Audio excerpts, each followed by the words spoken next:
नमस्कार and welcome to get rich with Ashka. आज हमारे साथ जो मेहमान जुड़े हैं वो खास से भी कहीं ज़्यादा खास हैं, मेरे लिए और दर्शकों के लिए। छोटी सी उम्र से आपका दिल जीतते आया है ये महाराणा प्रताप, DID, डांस के टशन, डांस के सुपरस्टार, 4 रियलिटी शोज जीतने के बाद, एक ऐसा किरदार निभाने के बाद जिन्होंने हर एक के दिल में एक अलग सी जगह बनाई, खास करके मेरे दिल में। Welcome Faisal Khan. Thank you so much Asha di. आप बहुत बड़े हो चुके हैं, मुझे पता नहीं है कि मैं कहाँ से आपसे बात करना शुरू करूँ। जब मैं फैजल से मिली थी महाराणा प्रताप में तो he was a teenager, starting his life. हाँ, टीनेज की भी बिगनिंग थी वो। टीनेज की भी बिगिनिंग थी, आपकी करियर की भी बिगिनिंग थी। मुझे याद है कि जब आप डांस इंडिया डांस जीते थे, एक बहुत स्ट्रॉन्ग कहानी थी आपके साथ, और बहुत कम ऐसा होता है कि जहाँ से आप आए हैं और जिस तरफ आप गए हैं, बहुत कम ऐसी कहानियाँ पनपती हैं। मैं चाहती हूँ कि आप दर्शकों को एक बार बताएं कि फाइनेंशियली, प्रोफेशनली, वर्क वाइज और आम जीवन में पर्सनली आपका जीवन पहले और आज कैसे अलग है।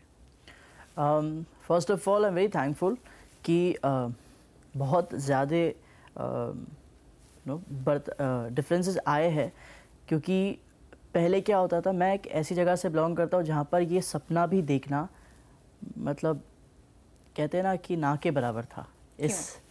क्योंकि आप एक साइकिल के बारे में सोच सकते हो, आप एक बाइक के बारे में सोच सकते हो, बट आप एक कार, एक मर्सिडीज कार या फिर ऐसे बारे में सोच ही नहीं सकते हो। वो हद ही एक साइकिल और बाइक तक होती है।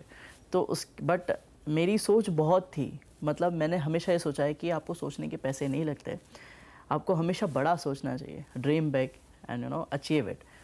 मैंने हमेशा से ये सोचा है कि सपने देखने चाहिए और बहुत बड़े सपने देखो। बोलते हैं ना कि कुछ आप पाने की कोशिश करो, उसके आसपास कहीं ना कहीं आप पार हो गए।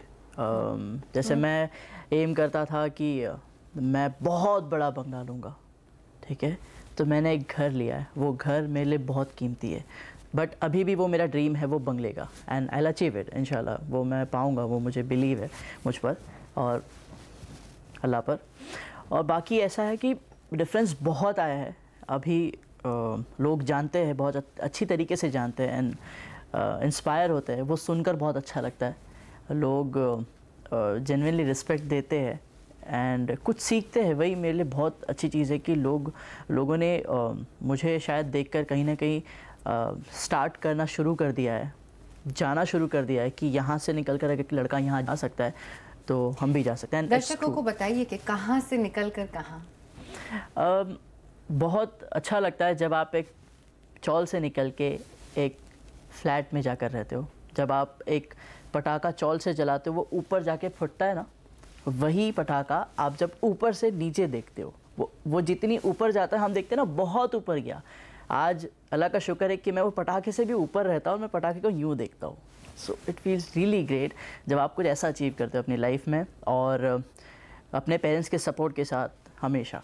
सो बहुत अच्छा लगता है। ओके, ये एपिसोड में ऐसे कई मोमेंट्स आ सकते हैं जहाँ पे मैं थोड़ी सी इमोशनल हो सकती हूँ, सिर्फ इसलिए क्योंकि मैं फैजल से बहुत ज़्यादा प्यार करती हूँ और बहुत सम्मान करती हूँ इनकी जर्नी का।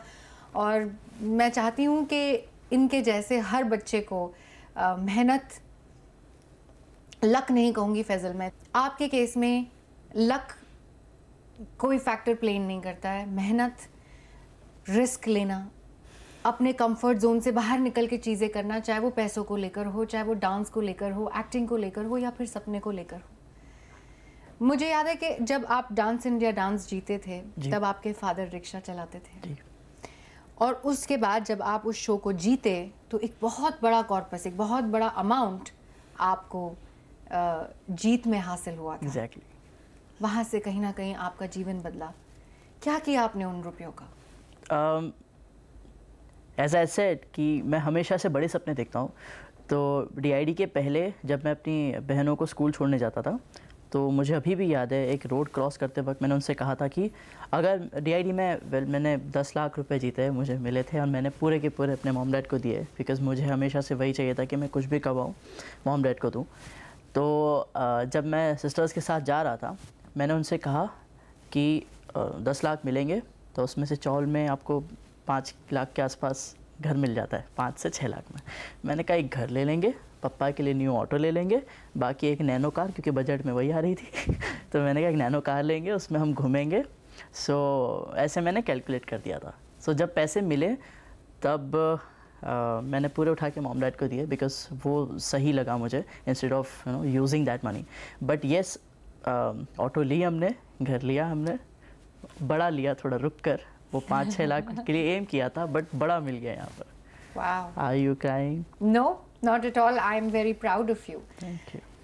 DID ख़त्म होने के बाद आई थिंक आपको एक ऐसा किरदार मिला जिसने पूरे देश में एक तहलका मचा दिया, मेरे दिल में तहलका मचा दिया। इस किरदार को आपने बखूबी निभाया। कैसे इतने टैलेंटेड हो फैजल, कैसे?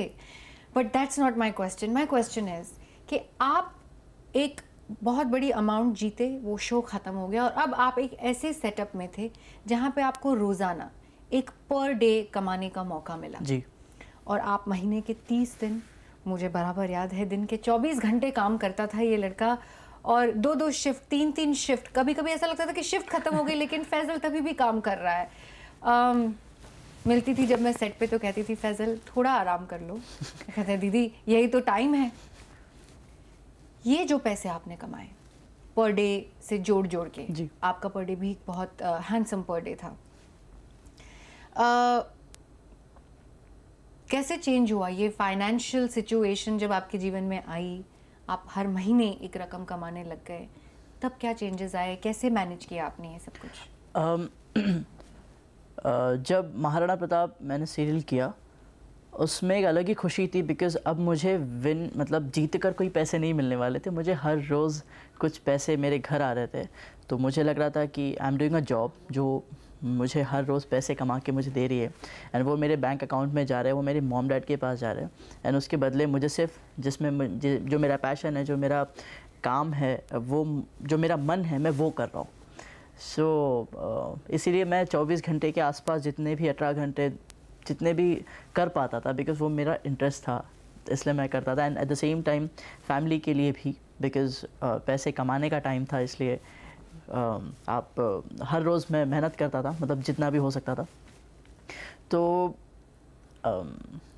जो भी, मतलब मैंने हमेशा से यही सोचा है और हमेशा सोचता रहूँगा कि जो भी पैसे मिलेंगे मुझे मॉम डैड को देना है, एंड दे विल यूटिलाइज़, उनको जैसे भी उसे इन्वेस्ट करना है, क्या करना है, बिकॉज़ ऑब्वियसली उनको ज़्यादा पता है। तो मैंने हमेशा से वही किया है। और उसके बाद बहुत सारे चेंजेस आए लाइफ में। हमने, जैसे मैंने बताया कि after Maharana Pratap we bought our own house, तो हमने उसके लिए पैसे इकट्ठे किए। सबसे पहला फोकस हमारा वही था कि हमें खुद का घर लेना है, तो सारी चीज़ें साइड में रख के हमने सबसे पहले उसके लिए पैसे इकट्ठे करने शुरू किए, एंड फाइनली वी बॉट, अल्हम्दुलिल्लाह। और आपने ये रियल एस्टेट इन्वेस्टमेंट करने के समय पर कोई लोन लिया या आपने ये सारे पैसे रियल एस्टेट में लगाए? मैं उस वक्त थोड़ा बहुत छोटा था तो मैं इसमें ज़्यादा इन्वॉल्व नहीं होता था, बट जहाँ तक मुझे पता है कि हमने कुछ लोन लिया था। और क्योंकि आप जब एक बड़ा घर लेते हो तो उसके लिए आपको ज़रूरत होती है लोन लेने की, तो लोन लेके बाकी पैसे हमने जो इकट्ठा किए थे वो, बिकॉज़ जब आप बढ़ते हो आगे तो आपके एक्सपेंसेस भी बढ़ते हैं। और हमारे पहले जो भी हालात थे, और हम जैसा भी था, अल्लाह का शुक्र है, अभी जैसा है वो और ज़्यादा शुक्र है, तो उसमें कैसा था कि जब पैसे आ रहे थे वो यूज़ भी हो रहे थे।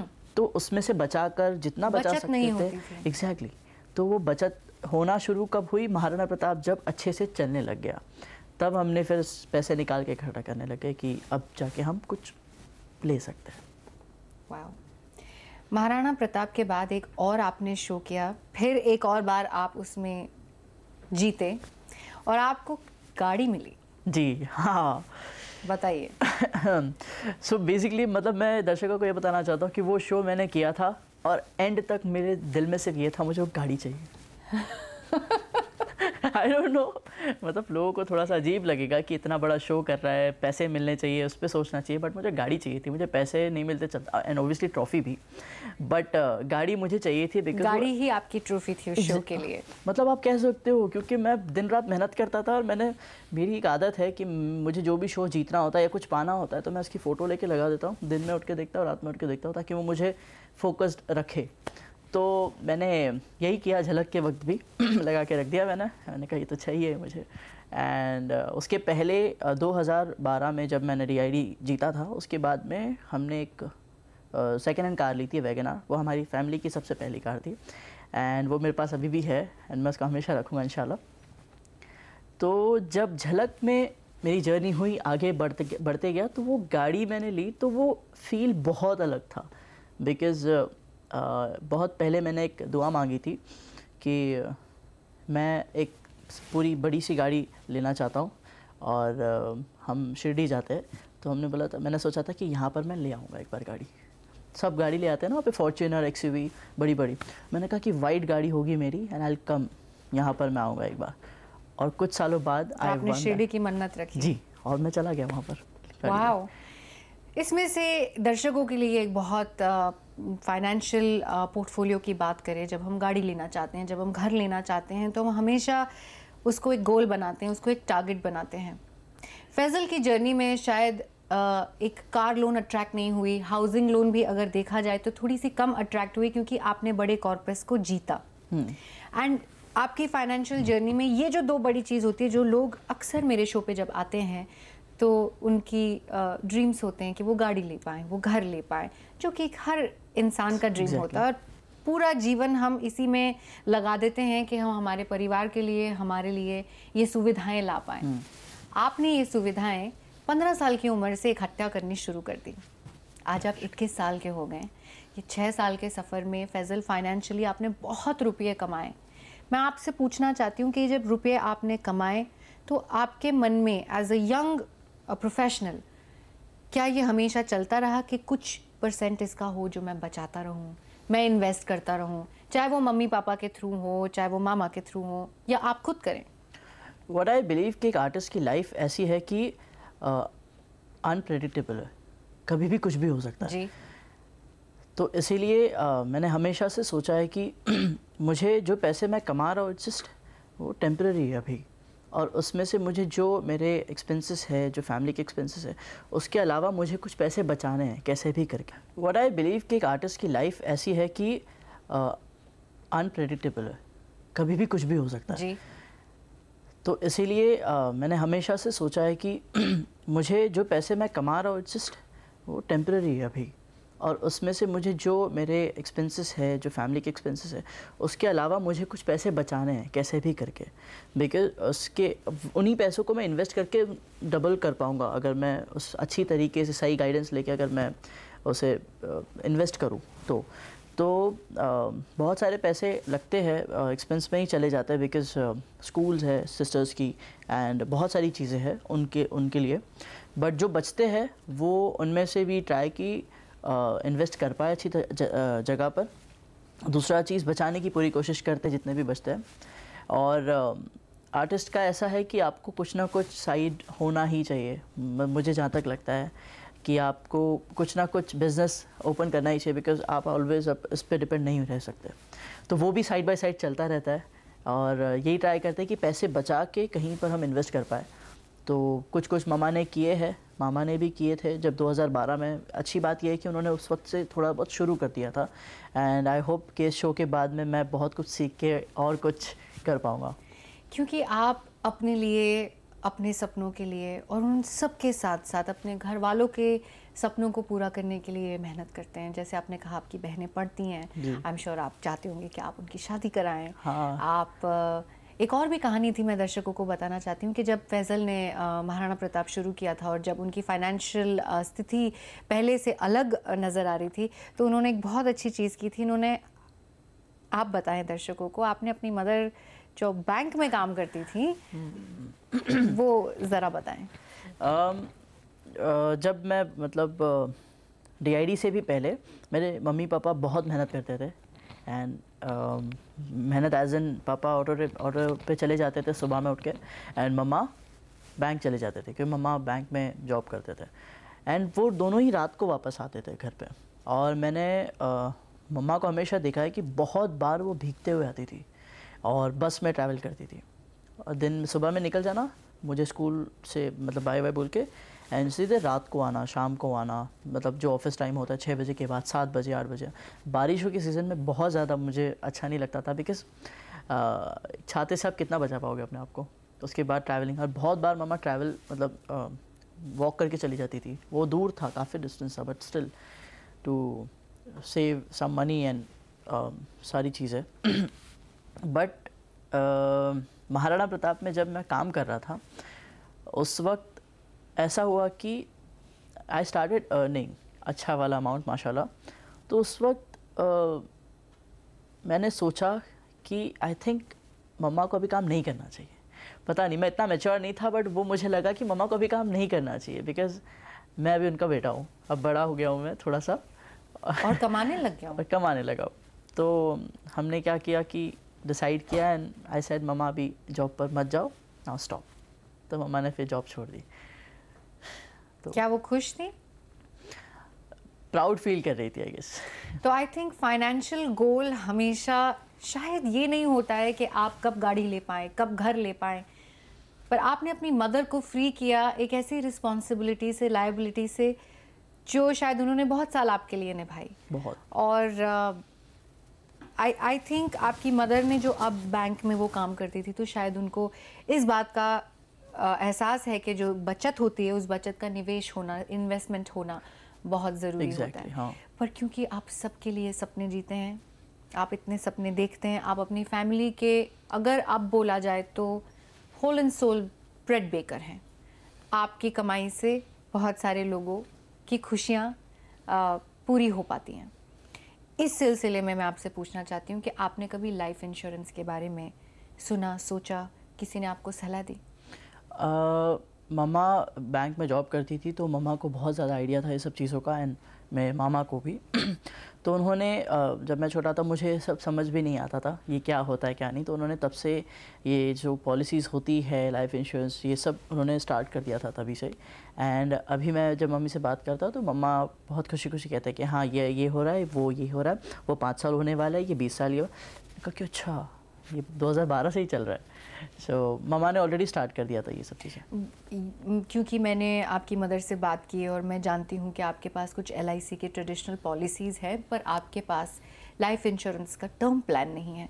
मैं फैज़ल, आपकी आशिका दीदी और गेट रिच विद आशिका की आशिका आपसे ये कहना चाहती है कि आपके सपने इतने बुलंद हैं, मैं चाहती हूँ ये हमेशा रहे।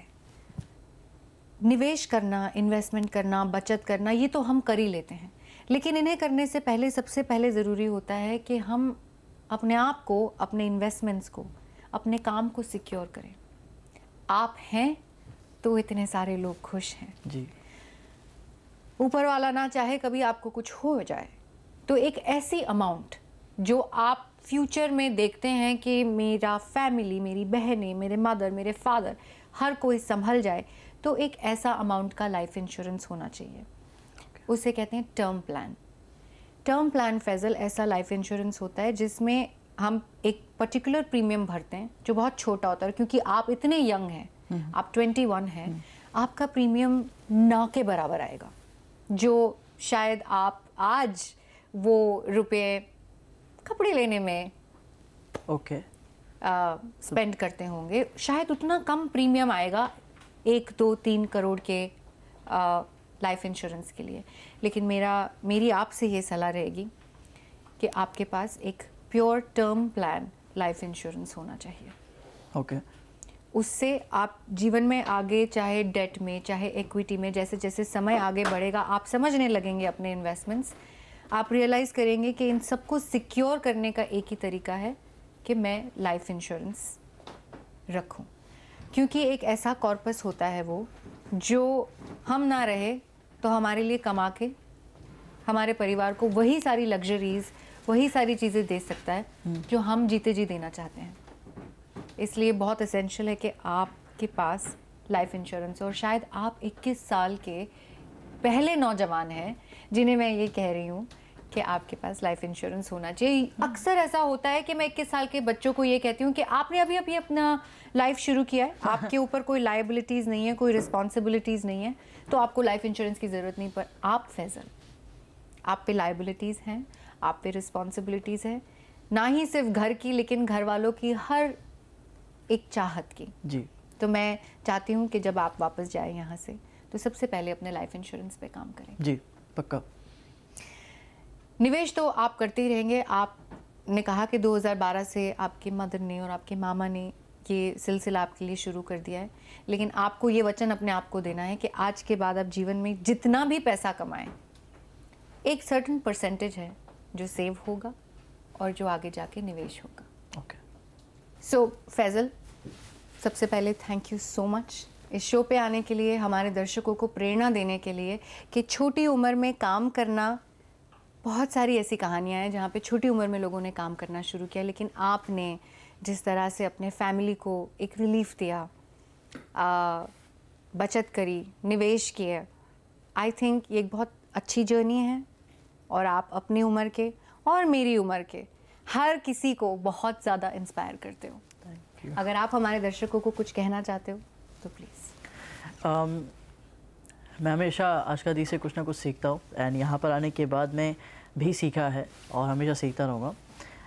आई जस्ट वांट कि आप लोग भी ये शो देखें एंड डेफिनेटली देखकर भी आप लोग बहुत कुछ समझ सकते हैं एंड जितने भी लोग मुझसे इंस्पायर होते हैं उसके लिए आई ऑलवेज फील थैंकफुल। और बस यही है कि आप लोग बस जो भी इंस्पिरेशन ले पाओ, अगर कुछ अच्छा होता है एंड फाइनेंशियली या फिर जिस तरीके से भी आपकी फैमिली के लिए अच्छा होता है वो मेरे लिए बहुत अच्छा होगा। So thank you for being with us on gate rich with आशका। दर्शकों के लिए आज के एपिसोड से मैं यही कहना चाहूँगी कि सपने पूरे करने का मौका हम सब ढूंढते हैं, लेकिन साथ साथ में फाइनेंशियल प्लानिंग के ऊपर कॉन्शियस स्टेप्स लेना उतना ही ज़रूरी होता है। So thank you for watching gate rich with Aashka and continue watching CNBC आवाज़।